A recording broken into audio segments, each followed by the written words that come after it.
ہمارے بعض وہ ملنگ بابے جو ہوتے ہیں وہ کہتے ہیں جی نماز پڑھنے کا حکم نہیں دیا گیا، نماز قائم کرنے کا حکم دیا گیا ہے، ہم نے دل کی قائم کی ہوئی ہے۔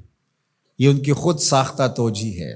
نماز قائم کرنے کا حکم اہل ایمان کو دیا گیا حضور کی وساطت سے، اور حضور علیہ السلام کو حکم دیا گیا کہ نماز قائم کریں، تو آقا کریم علیہ السلام سے بہتر اس کا مفہوم کون سمجھ سکتا ہے؟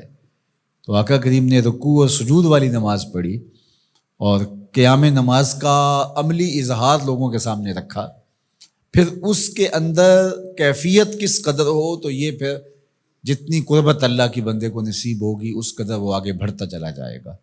تو یہ باطل توجیہات، یہ جاہل لوگوں کی، جس کے بدن سے بدبو کے ببوکے پھوٹ رہے ہوں اور جس کے جسم میں جوئیں پڑی ہوں اور جس نے 6 سال سے غسل نہ کیا ہو، وہ اس اعتماد سے کہہ رہا ہوتا ہے ہم نے قائم کی ہوئی ہے، ہم نے دل کی قائم کی ہوئی ہے۔ اللہ اکبر۔ تو یہ اس معاشرے میں ایسے لوگوں کو ماننے والے اور ایسے لوگوں کی باتوں کو غور سے سننے والے اور ان جاہلانہ باتوں کو معرفت کی باتیں قرار دینے والوں کی کمی بھی نہیں ہے۔ تو اللہ تعالیٰ جل شانہ سے ہدایت مانگنی چاہیے کہ اللہ ہمیں ہدایت کا نور نصیب فرمائے۔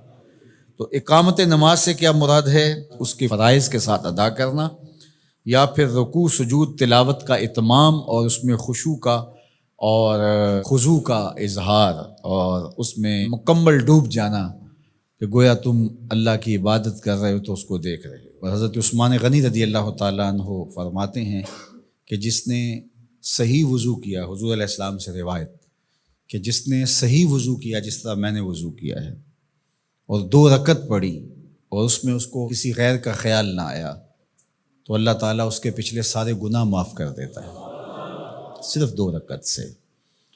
لیکن اگر ساری نماز ہی خیالوں سے بھری پڑی رہی اور تصورات کہیں اور بھٹکتے رہے اور انسان کھڑا نماز میں ہے لیکن بہکتا کہیں اور رہا، تو پھر وہ نماز کی صحیح اقامت نہیں ہوگی۔ تو اقامت صلاۃ سے مراد جو ہے وہ یا تو اس کو فرائض و واجبات کے ساتھ ادا کرنا، اور دوسرا مفہوم کے خشوع کے ساتھ پورے اراکین کا اعتدال اور اتمام۔ تو دونوں اس کے مفہوم بیان فرمائے گئے ہیں۔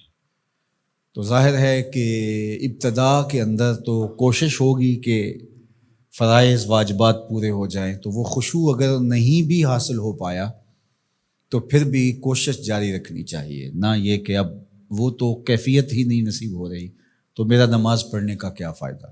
حضرت محدث کچوچوی علیہ رحمہ سے کسی مرید نے کہا حضرت نماز پڑھتا ہوں لیکن لطف نہیں آتا، مزہ نہیں آتا۔ تو آپ نے اسے سوالیہ انداز میں پوچھا کہ اس کے باوجود بھی پڑھتے ہو؟ اس نے کہا جی وہ تو فرض ہے، پڑھتا تو ہوں۔ تو آپ جھومنے لگے، فرمایا واہ واہ، تمہیں مزہ نہیں آتا پھر بھی پڑھتے ہو؟ اس کا مطلب ہے تم مزے کے لیے نہیں اللہ کے لیے پڑھ رہے ہو۔ تو اگر لطف آ جائے، وہ کیفیت، وہ حظ، وہ تو بہت بڑی بات ہے، لیکن اگر نہیں بھی ہے تو اس کا فریضہ تو ہے اس کی طرف سے جو عائد ہوتا ہے۔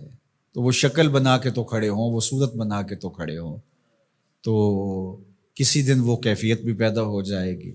خورش دے بدر را جو کب کو حمام کہ یک روز افتد ہمائے بدام۔ سعدی شیرازی فرماتے ہیں کہ دانے ڈالتا رہے، چوغا ڈالتا رہے، کبھی کبوتر آئے گا، کبھی کوا آئے گا، کبھی کوئی اور فاختہ آ جائے گی، لیکن کسی دن وہ بھی آ جائے گا جس کے لیے تم یہ سب کچھ کر رہے ہو۔ تو اس لیے محنت کو جاری رکھو، کوشش کرتے رہو، تو ایک دن انشاءاللہ اس کیفیت میں بھی چلے جاؤ گے۔ دروازہ کھٹکھٹانا چھوڑنا نہیں ہے، دستک دیتے رہو، کبھی تو بوا کھلے گا نا، کبھی تو آواز آئے گی کھلا ہے دروازہ آ جاؤ اندر، پھر اندر سرور کی وادی ہوگی، کیف کا جہاں آباد ہوگا۔ اور آقا کریم نے ہمارے لیے آسانی پیدا فرما دی کہ اللہ کی عبادت اس طرح کرو کہ گویا تم اسے دیکھ رہے ہو، اور اگر یہ نہیں تو کم از کم یہ کیفیت تو ہو کہ وہ تمہیں دیکھ رہا ہے۔